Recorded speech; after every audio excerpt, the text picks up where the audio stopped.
ఆంధ్రప్రదేశ్ రాష్ట్రంలో కొత్త ప్రభుత్వం ఏర్పాటైంది. ఇప్పటికే మంత్రులు ప్రమాణ స్వీకారోత్సవం పూర్తయిపోయింది. పలువురు మంత్రులు ఇప్పటికే బాధ్యతల స్వీకరణ కార్యక్రమం కూడా పూర్తయింది. ఇక పవన్ కళ్యాణ్ బాధ్యతల స్వీకరణ కార్యక్రమానికి సంబంధించి డేట్ ఫిక్స్ అయింది. ఆయన డిప్యూటీ ముఖ్యమంత్రిగా పర్యావరణ అటవీ సాంకేతిక అంశాలకు సంబంధించినటువంటి సైన్స్ అండ్ టెక్నాలజీకి సంబంధించినటువంటి పోర్ట్ఫోలియోలో విధులు నిర్వర్తిస్తున్నారు ఆయన. అయితే ఆయనకు సంబంధించినటువంటి బాధ్యతల స్వీకరణానికి 19 డేట్ ఫిక్స్ చేశారు. ఆయనతో పాటుగా ఈ బాధ్యతల స్వీకారోత్సవ కార్యక్రమంలో ఆయన కుటుంబీకులు, మరికొంతమంది మంత్రివర్గంలోని పెద్దలు, జనసేన నాయకులు కూడా పాల్గొనే అవకాశం కనబడుతోంది. ఈరోజు సచివాలయంలో 19వ తేదీన ఆయన బాధ్యతలు స్వీకరించబోతున్నారు. ప్రస్తుతం ఆయన చేతిలో డిప్యూటీ సీఎంతో పాటుగా పర్యావరణ, అటవీ, సైన్స్ అండ్ టెక్నాలజీకి సంబంధించినటువంటి పోర్ట్ఫోలియోస్ ఉన్నాయి. వీటి విషయంలో ఆయన కొంత చొరవ చూపే అవకాశం కనబడుతోంది. ముఖ్యంగా అతి కీలకమైనటువంటి గ్రామీణాభివృద్ధి శాఖ కూడా ఆయన చేతిలోనే ఉంది. పంచాయతీరాజ్ గ్రామీణాభివృద్ధి శాఖ కూడా ఆయన చేతిలో ఉంది. సో చాలా కీలకమైన శాఖల కేటాయింపు జరిగింది. సో దీని విషయంలో ఓవరాల్గా ఎక్స్పెక్టేషన్స్ అయితే హై రేంజ్లో ఉన్నాయి. ఎందుకంటే పవన్ కళ్యాణ్ ఆయన సుదీర్ఘంగా రాజకీయాల్లో పోరాడుతూ వస్తున్నారు. ప్రతిపక్ష పాత్ర పోషించారు. ఇన్నాళ్ళుగా ఒక ప్రశ్నించేటువంటి ప్రభుత్వాన్ని ఇరకాటులో పెట్టేటువంటి మాటలు సంధిస్తూ కూడా గతంలో పోరాడే విధానం చూసాం. మరి ఈసారి అన్ని రకాల పదవులతో పాటుగా ప్రభుత్వం ఆయన చేతుల్లో ప్రస్తుతం ఉన్న పరిస్థితి.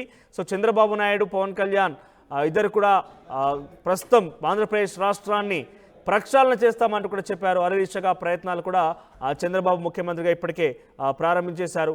సో ఇదే అంశానికి సంబంధించి మాట్లాడదాం. మనతో పాటుగా ఫోన్లో సిద్ధంగా ఉన్న రాజేష్, మా ప్రతినిధి. ఎస్ రాజేష్, సో బాధ్యతల స్వీకరణ కార్యక్రమానికి 19 డేట్ ఫిక్స్ అయింది. సో ఎవరెవరు హాజరు కాబోతున్నారు, ఆయనకు సంబంధించినటువంటి ఛాంబర్, ఇవన్నీ కూడా అనేక రకాల స్పెక్యులేషన్స్ వస్తున్నాయి. దానికి సంబంధించి అప్డేట్స్ ఏంటి?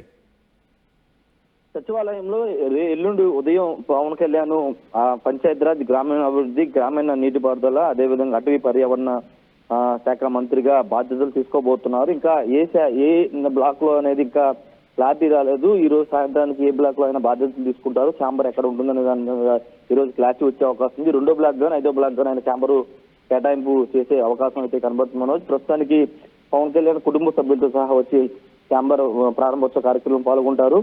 జనసేన పార్టీకి సంబంధించిన నేతలు, మంత్రులందరూ కూడా ఆయన కలిసి శుభాకాంక్షలు చెప్పే అవకాశం కూడా కనబడుతుంది. ముఖ్యంగా పవన్ కళ్యాణ్ చాలా సందర్భాల్లో చెప్పారు, తన మనసుకి నచ్చిన శాఖలో కేటాయించారని, అవి వాటి మీద తనకి పూర్తి అవగాహన ఉంది. అనేక రాజకీయాల్లో ఉన్నప్పటి నుంచి అనేక ప్రాంతాల్లో తిరిగాను కాబట్టి పూర్తి అవగాహన ఉందని పవన్ కళ్యాణ్ కూడా చెప్పారు. కాబట్టి ఎల్లుండి పూర్తి స్థాయిలో బాధ్యతలు తీసుకుని ఆయన తన శాఖలకు సంబంధించినటువంటి రివ్యూలు కూడా చేసే అవకాశం కనబడుతుంది. ఈ నేపథ్యంలోనే ఆయన ఛాంబర్ ఏ విధంగా ఉండాలి అనే మోడిఫికేషన్స్ కూడా ఇప్పటికే చేశారు. పూర్తి స్థాయిలో నాదెండ్ల మనోహర్తో పాటు కొంతమంది జనసేన నేతలు కూడా వచ్చి ఛాంబర్ సచివాలయాన్ని కొన్ని బ్లాక్లు అయితే పరిశీలించారు. పవన్ కళ్యాణ్ అంటే ఎక్కువ శాఖలు ఉన్నాయి, అదేవిధంగా కీలక శాఖలు ఉన్నాయి కాబట్టి వచ్చే అంటే అధికారులతో రివ్యూ చేసుకోవడానికి, అదేవిధంగా వచ్చే అధికారులు వాళ్ళతో సమావేశం నిర్వహించడానికి వీలుగా పెద్ద ఛాంబర్ని కేటాయిస్తున్నారు. పేషీ కూడా పెద్దగా ఉండే అవకాశం అయితే కనబడుతుంది. ప్రస్తుతానికి ఇంకా ముహూర్తం అది ఇంకా ప్రకటించలేదు, కానీ 19వ తారీఖు